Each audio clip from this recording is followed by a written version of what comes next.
सोलापूरचा महत्त्वाकांक्षी प्रकल्प मानल्या जाणाऱ्या उजनी सोलापूर दुहेरी जलवाहिनी कामाची चाचणीची सुरुवात झाली आहे। अनेक वर्षांपासून सोलापूरला दररोज पाणी पुरवठा झाला पाहिजे अशी मागणी केली जात होती। पालिकेच्या सत्तेवर येण्यापूर्वी भाजपच्या नेत्याने सोलापूरला दररोज पाणी पुरवठा करू असे आश्वासन दिले होते। याच आश्वासनांच्या जोरावर भाजपने पालिकेची सत्ता मिळवली होती। दरम्यान केंद्राने देशभरात 100 शहराला स्मार्ट सिटी योजना लागू केली। या योजनेअंतर्गत सोलापूरचा समावेश करून मूलभूत सुविधा उपलब्ध करून घेण्यासाठी तसा निधी देखील उपलब्ध करून घेतला। शिवाय स्मार्ट सिटी योजनेतून सोलापूर उजनी दुहेरी पाईपलाईन टाकण्याचे काम हाती घेण्यात आले। अनेक वर्षांपासून प्रलंबित असलेला शहराचा पाणी प्रश्न भाजपच्या नेत्याने मार्गी लावला। इतकेच नव्हे तर तो प्रत्यक्ष कार्यान्वित करण्यासाठीचे प्रयत्न केले।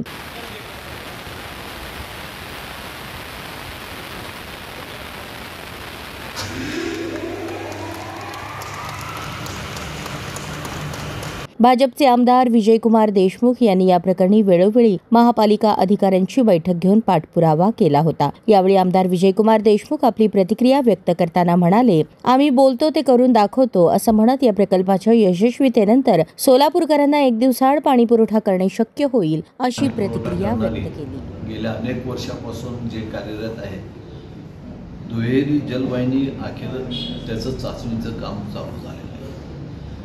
स्मार्ट सिटीचं काम चालत असताना सोलापूर शहरात आपल्याला माहीतच आहे की आपण आज जवळपास 4-5 दिवसाआड काही ठिकाणी 6 दिवसाआड पाणी पुरवठा होत असतात। हे कुठेतरी पाणी पुरवठा म्हणजे रोज दिवसाआड किंवा रोज पाणी पुरवठा होण्यासाठी गेल्या अनेक वर्षापासून आम्ही प्रयत्नशील होतो। स्मार्ट सिटीच्या कामाच्या योगामुळं स्मार्ट सिटी या सोलापूर शहरामध्ये स्मार्ट सिटीचा समावेश झाला। त्यावेळी या देशाचे पंतप्रधान आदरणीय नरेंद्र मोदी असू द्या, तत्कालीन मुख्यमंत्री माननीय देवेंद्र फडणवीस असू द्या, यांच्या सहकार्यानं हा स्मार्ट सिटी मंजूर झाला आणि सोलापूर शहराला दुहेरी पाईपलाईनसाठी पैशाची तरतूद झाली आणि ते काम आज कुठेतरी अखेर आपल्याला चाचणी करताना काम करण्यात येत आहे।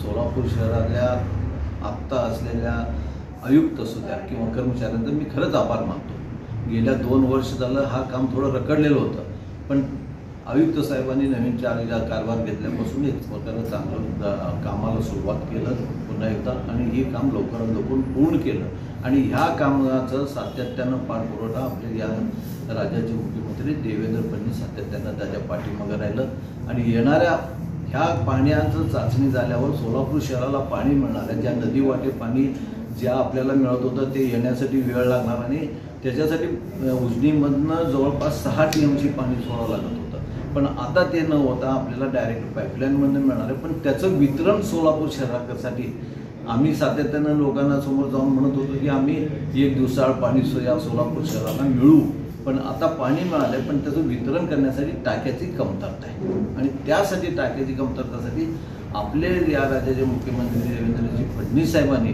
त्याचीही तरतूद करून जे निधी दिलेला आहे आणि ते लवकरात लवकर निधी आता तो काही एक टप्पा पहिल्या टप्प्यात त्यांनी निधी दिलेला आहे, दुसऱ्या टप्प्यातही निधी येणार आहे आणि त्यानंतर पाण्याच्या टाक्या ज्या काही सोलापूर शहरात ज्या कमी आहेत जवळपास 16 टाक्या या सोलापूर शहरात नवीन टाक्या उभा करायच्या आहेत, तेही काम लवकरात लवकर काम मी 4 दिवसाखालीच आपल्या आयुक्त साहेबांची बैठक घेतली होती। आयुक्त साहेबांनी सांगितलं की लवकरात लवकर त्याचंही टेंडर काढून आणि ते टाक्या कामात चालू होईल। मला असं वाटतं की सोलापूर शहरातल्या नागरिकांनी गेल्या अनेक वर्षापासून हा दिवस बघण्यासाठी वेळ घालवला, पण ह्याच्या पुढं पाणी दिवसाआड येण्यासाठी लवकरात लवकर या टाक्याचं बांधणी व्हावं, उभारावं आणि सोलापूर शहराला लवकरात पाणी पुरवठा आणि असं मी त्यांना शाश्वत करतो आणि पुन्हा एकदा आपल्या सगळ्यांचा आभार मानतो।